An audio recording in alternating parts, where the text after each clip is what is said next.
In YOUJO Senki, the saga of Tanya the Evil, war is not won by heroes, ideals, or justice. It is won by logistics, doctrine, and terror. And no unit embodies this better than the Imperial 203rd Aerial Mage Battalion, sent to smash the Empire's toughest problems, becoming a formation so effective, so ruthless, and so psychologically devastating that enemy forces learn to fear its number before they ever see its members. But who are they? How were they formed? Stick around, because today we're diving into the doctrine, the characters, and the adaptations of the most overpowered battalion in YOUJO Senki. Not just Tanya Degurechaff, but the battalion that turns her into a weapon of war.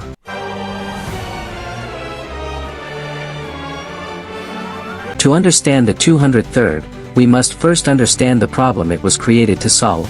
Before the Great War, the Empire relied on a national defense doctrine known as Plan 315. The idea was simple: regional armies would remain on the defensive. A centralized, great army would act as a rapid reaction force. Mobility and coordination would compensate for numerical inferiority. At the war's outbreak, the Empire's great army was a massive, powerful hammer. But it was not as flexible as they had predicted before. Since its scale was too large, it was slow. Too slow to react to fast-moving crises across multiple fronts. The General Staff needed a unit that was always available, highly mobile, and independent of regional command delays. Reorganizing the entire army mid-war was impossible. So, the General Staff chose the only viable alternative given to them by Tanya herself: a small, elite Aerial Mage Battalion, drawn from the Eastern and Southern Army groups, placed directly under General Staff authority. This unit would not defend territory, it would appear where the Empire needed victory most.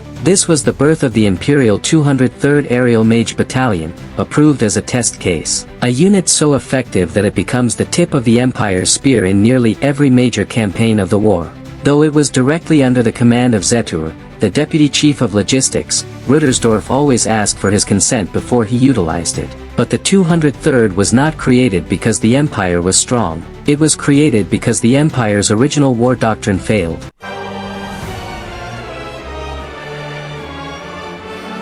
The 203rd had two supreme advantages. First, technology. Every member was equipped with the experimental Alinium Type 97 dual-core computation orb. This wasn't standard issue. It granted flight ceilings over 12,000 feet, firepower nearing that of a heavy artillery battery, and mana efficiency that made them capable of sustained, high-intensity combat. In essence, they were all equipped like aces. Before Imperial Mage units were used poorly, often attached to infantry formations, used as flying artillery or scattered in defensive roles. This wasted their greatest advantage: mobility. The 203rd fight as shock troops, rapid reaction forces, and strategic assassins. They were designed as the world's first true special forces unit. Its mandate: rapid reaction and deep strikes. They act outside normal chains of command and are deployed where failure is unacceptable. They are used so often that the Empire becomes dependent on them. Second, and most crucially, training and leadership. The battalion was the brainchild and personal instrument of one individual, Lieutenant Colonel Tanya Degurechaff. Unlike conventional mage companies, the battalion is highly selective, tactically autonomous, and offensively oriented. Tanya doesn't want obedient soldiers, she wants thinking weapons. Each mage is trained to adapt mid-battle, identify strategic targets, and act independently if command is lost. And if you like this video, please give it a like and subscribe. Now let's continue.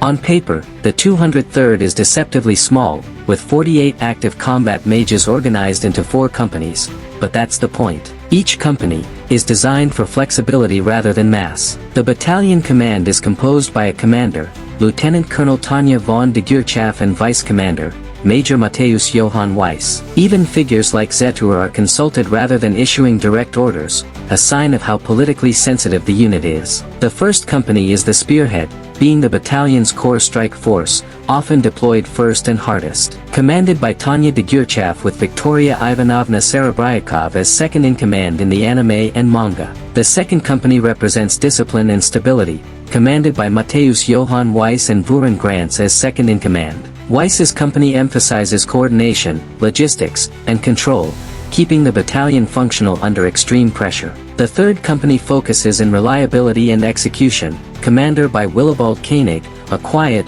methodical officer whose role varies across adaptations, but consistently represents dependable professionalism. And the 4th company represents adaptability and is commanded by Rhiner Neumann in the anime and manga. Originally absent in the light novel, Neumann's inclusion in later adaptations adds personality and humanity to the battalion.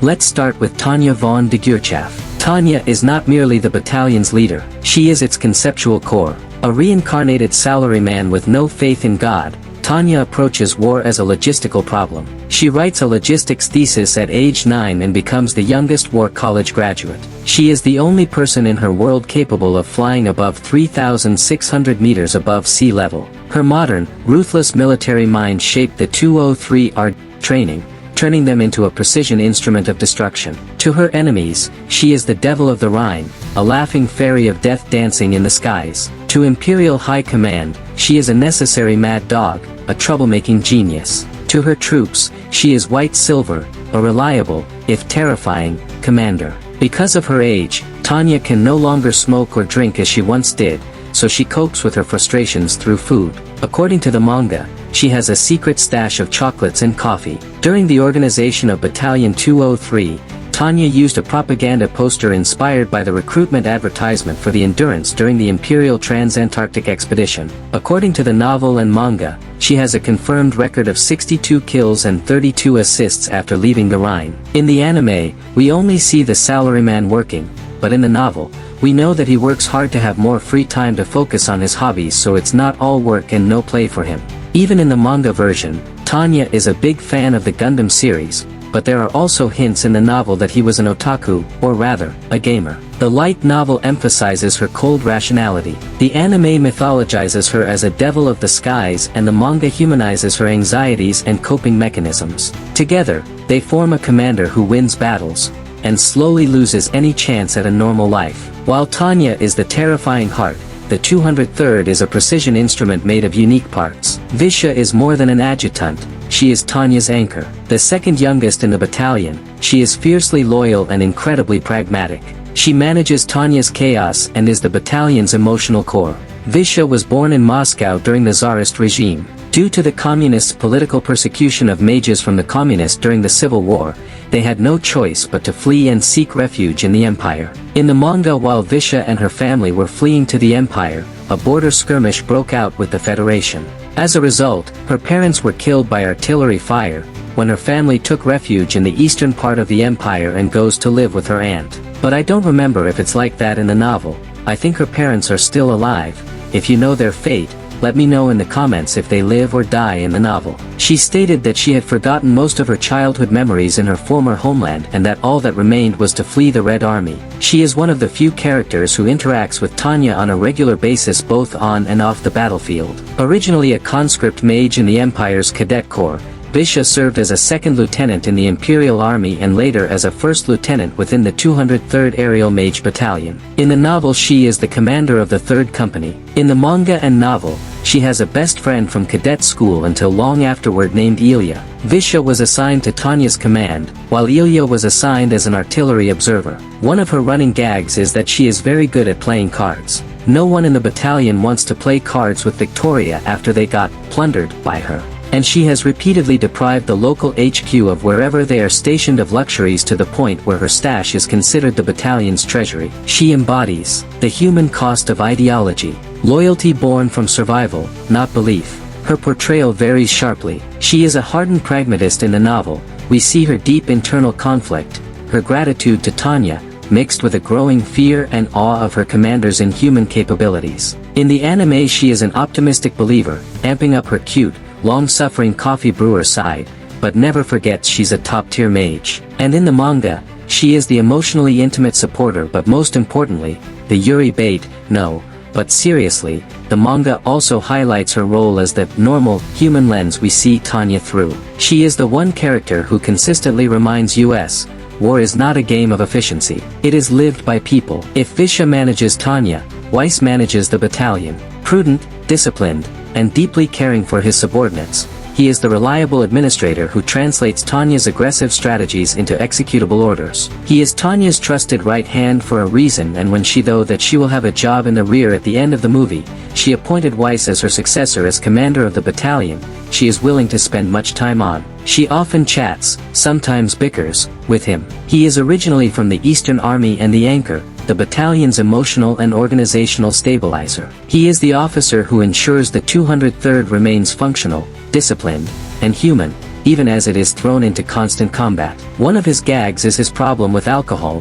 While drunk he played a prank on Visha over the phone, and later, she returned the favor. He enjoys reading old books about past wars and has a sweet tooth. According to the manga, he had a girlfriend who was the daughter of a medical mage from his former unit in the Eastern Army. If Tanya is the blade, Weiss is the hilt. We see Grantz's analytical mind. He evolves from skeptical recruit to fiercely loyal officer who understand Tanya's brutal methods yield the fewest casualties. He is the everyman who rises through the ranks. His presence reminds us that the 203rd is also made of ordinary soldiers elevated to an extraordinary standard by their training, equipment, and trust in their commander. In the novel, he is first shown up as one of the supplementary mages from Officer Cadet School, and is trained by the 203rd Aerial Mage Battalion. After they finish the training, they are distributed to other mage battalions, yet Grantz stays in 203rd Aerial Mage Battalion. He also doesn't get shot down by the Commonwealth Mage during Operation Revolving Door, and he is the 4th Company commander. In the manga,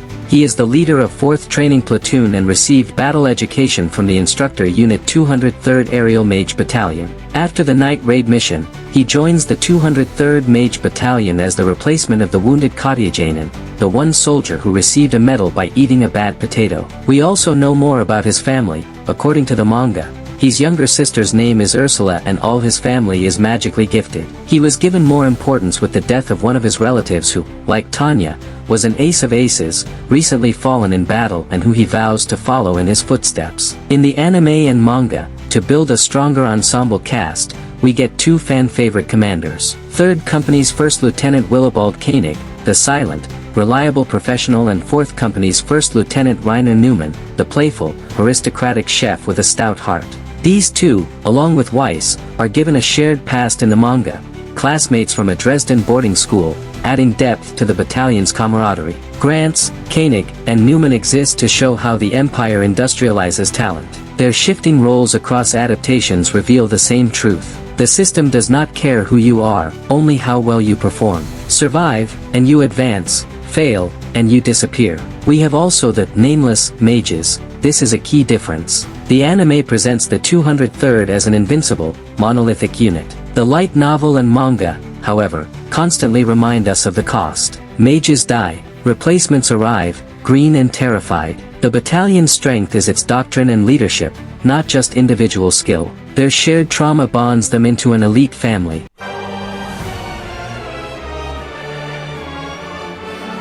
Tanya does not lead like a traditional officer. She leads like an operations researcher. Her philosophy is simple. War is math. Soldiers are assets. Victory is optimization. But here's the twist. Tanya genuinely cares about her unit's survival, not out of compassion, but efficiency. Dead soldiers are wasted resources. She enforces strict discipline, clear rules of engagement and harsh punishments for incompetence, but also precise planning, logical retreats, and overwhelming force applied surgically. This creates a paradox. The 203rd fears Tanya, respects her, and trusts her completely, because when Tanya commands an operation, success is nearly guaranteed.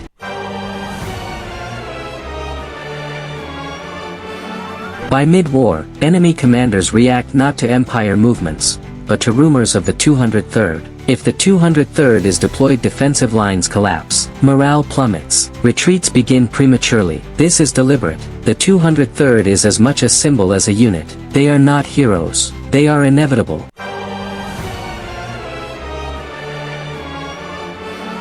So, what is the 203rd Aerial Mage Battalion? Their legacy is one of paradigm-shifting warfare. They proved that a tiny, elite force, powered by superior technology, doctrine, and leadership, could dictate the pace of a war between nations. They were more than a battalion. They were a statement. The 203rd represents future warfare. Small units, total devastation, absolute speed. The Imperial 203rd Aerial Mage Battalion is the ultimate expression of YOUJO SENKI'S themes. It proves that efficiency beats morality, intelligence beats numbers. In all adaptations, they are the embodiment of Tanya's will, a force that rejects divine fate in favor of human, if brutal, logic. They are the perfect vehicle to explore YOUJO SENKI'S core themes, the absurdity of war, the corruption of bureaucracy, and the irony of creating paradise through hellish means. The 203rd wins battles, but in doing so, it ensures the war never truly ends. And at the center of it all,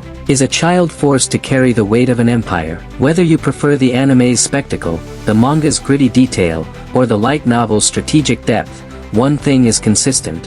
When the 203rd appears on the horizon, the battle is already over. What's your favorite 203rd moment? Who was your favorite member? Do you prefer the tactical novel, the visceral manga, or the cinematic anime? Let me know in the comments below. If you enjoyed this deep dive into YOUJO SENKI'S most infamous unit, smash that like button, subscribe and hit the notification bell for more content on anime, manga, and light novel analysis. Until next time.